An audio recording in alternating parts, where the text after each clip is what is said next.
Hello friends, welcome to smile talk paramedical channel. Friends, paramedical board ವತಿಯಿಂದ ಒಂದು ಮುಖ್ಯವಾದಂಥ ಅಪ್ಡೇಟನ್ನು ಮಾಡಲಾಗಿದೆ. ಸ್ಪೆಷಲಿ 2026-27ನೇ ಸಾಲಿನಲ್ಲಿ ಯಾರೆಲ್ಲ ಅಭ್ಯರ್ಥಿಗಳು ಪ್ಯಾರಾಮೆಡಿಕಲ್ ಕೋರ್ಸ್ಗಳನ್ನು ಮಾಡಬೇಕಂತಿದ್ದೀರಿ ಅಂಥ ವಿದ್ಯಾರ್ಥಿಗಳಿಗೆ ಒಂದು ಶಾಕಿಂಗ್ ಅಪ್ಡೇಟನ್ನು ಮಾಡಲಾಗಿದೆ. ಪ್ಯಾರಾಮೆಡಿಕಲ್ ಬೋರ್ಡ್ ವತಿಯಿಂದ ಅಫಿಷಿಯಲ್ ಅನೌನ್ಸ್ಮೆಂಟ್ ಆಗಿರುವಂಥದ್ದು ಇಲ್ಲಿ ನಿಮ್ಮ ಸ್ಕ್ರೀನ್ ಮೇಲೆ ನೋಡ್ತಾ ಇದ್ದೀರಿ. ಇವಾಗ ಜಸ್ಟ್ ಬಂದಿರುವಂಥ ಮಾಹಿತಿ ಇದು. ಇಲ್ಲಿ ಏನು ಕೊಟ್ಟಿದ್ದಾರಪ್ಪ ಅಂತಂದರೆ, national allied health care professional ಒಂದು ಏನು ಸಂಸ್ಥೆ ಇದೆ ಬೋರ್ಡ್ ವತಿಯಿಂದ ಒಂದು ಮೊಮೆರಂಡಮನ್ನು ರಿಲೀಸ್ ಮಾಡಿದ್ದಾರೆ ಆಫಿಷಿಯಲಿ. ಇವರ ಪ್ರಕಾರ ಏನಪ್ಪ ಅಂದರೆ 2026-27 ಸಾಲಿನಲ್ಲಿ ಒಂದಷ್ಟು ಕೋರ್ಸ್ಗಳನ್ನು SSLC ಮೇಲೆಯಿಂದ ಬಂದ್ ಮಾಡಲಾಗಿದೆ.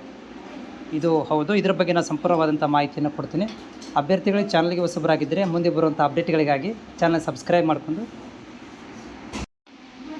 ಸೊ ನೋಡಿ ಫ್ರೆಂಡ್ಸ್, ಇಲ್ಲಿ ನೋಡ್ತಾ ಇದ್ದೀರಿ, ಇದು 12/3/2026ಕ್ಕೆ allied and health care professional ಅಂದರೆ ಪ್ಯಾರಾಮೆಡಿಕಲ್ ಬೋರ್ಡ್ ವತಿಯಿಂದ ಬಂದಿರುವಂಥದ್ದು.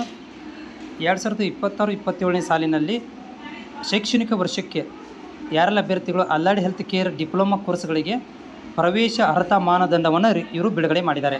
ಇಲ್ಲಿ ಉಲ್ಲೇಖಗಳನ್ನು ಕೊಟ್ಟಿದ್ದಾರೆ. ಕರ್ನಾಟಕದ ಉಲ್ಲೇಖ, ಸೆಂಟ್ರಲ್ ಗೌರ್ಮೆಂಟದ ಉಲ್ಲೇಖಗಳನ್ನು ಕೊಟ್ಟಿದ್ದಾರೆ. ಇವರ ಒಂದು ಉಲ್ಲೇಖದ ಪ್ರಕಾರ ministry of health and family welfare, national commission of allied and health care profession, new Delhi, ಇವರು ಒಂದು ಸುತ್ತೋಲೆಯನ್ನು ಹೊರಡಿಸಿದ್ರು.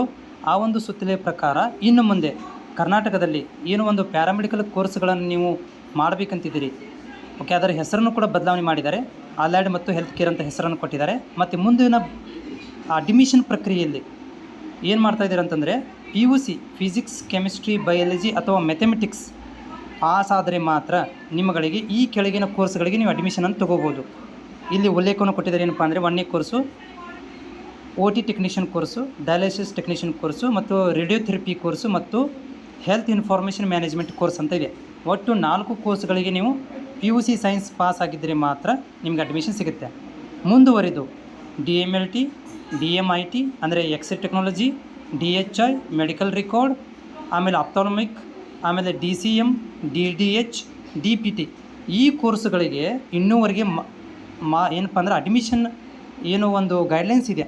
ಅದನ್ನು ಮುಂದಿನ ದಿನಗಳಲ್ಲಿ ಏನು ಒಂದು ಅಲೈಡ್ ಮತ್ತು ಹೆಲ್ತ್ ಕೇರ್ ಪ್ರೊಫೆಷನ್ ನ್ಯೂ ಡೆಲ್ಲಿಯವರು ಕೊಡ್ತಾರೆ, ಅದರ ಬೇಸಿಸ್ ಮೇಲೆ ನಾವು ಮುಂದಿನ ದಿನಗಳಲ್ಲಿ ಕ್ರಮ ವಹಿಸ್ತೀವಿ ಅಂತ ಹೇಳಿದ್ದಾರೆ. ಇನ್ನೂ ಇದರ ಬಗ್ಗೆ ಸ್ಪಷ್ಟತೆ ಸಿಕ್ಕಿಲ್ಲ. ಯಾವುದರ ಬಗ್ಗೆ? DMLT ಬಗ್ಗೆ ಮತ್ತು X ray technology, medical record, DHI ಬಗ್ಗೆ ಸ್ಪಷ್ಟತೆಯನ್ನು ಕೊಟ್ಟಿಲ್ಲ. ಮುಂದಿನ ದಿನಗಳಲ್ಲಿ ಕೊಡ್ತೀವಿ ಅಂತ ಹೇಳಿದ್ದಾರೆ. ಇದು ಕನ್ಫರ್ಮ್. ಇನ್ನು ಮೇಲಿಂದ ನೀವು OT ಮಾಡಿರುವಂಥವ್ರುಗಳಿಗೆ ಮತ್ತು ಈ 4 ಕೋರ್ಸ್ಗಳನ್ನು ಮಾಡಬೇಕನ್ನೋರಿಗೆ 10th ಮೇಲಿಂದ ಕೋರ್ಸ್ ಬಂದಾಗಿದೆ.